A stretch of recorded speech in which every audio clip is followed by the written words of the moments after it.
getting ready with me.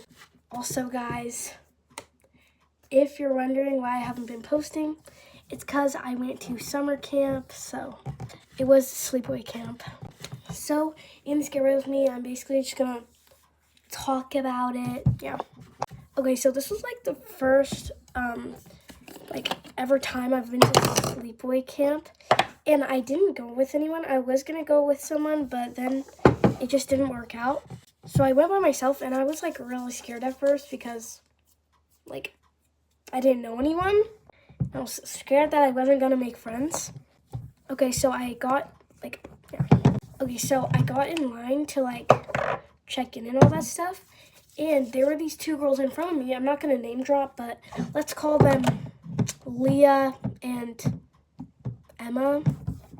Okay, well, Leah and Emma, like, they play in later, right? So I'm like in line, I check in, I go, and I'm making like a bracelet at like the crafts because I didn't know anyone, so like I wasn't hanging out with anyone because we were waiting for everyone to like come like to the camp, right?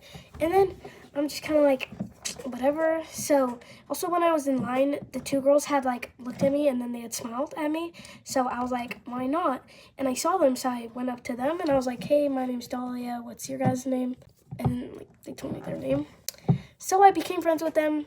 Well, then turns out I was in the camp with them, like I was in my group with them, like my bunk.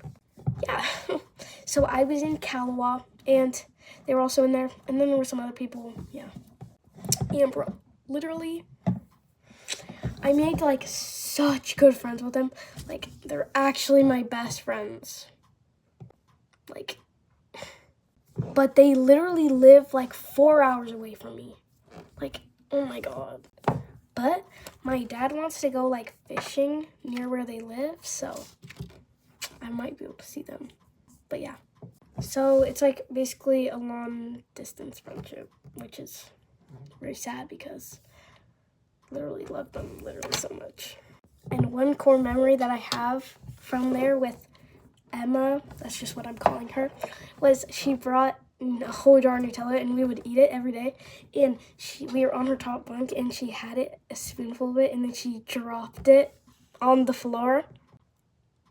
And there's this thing called siesta where you have to clean your cabin, and then a cabin inspector comes and she dropped it like 5 minutes before the cabin inspector came.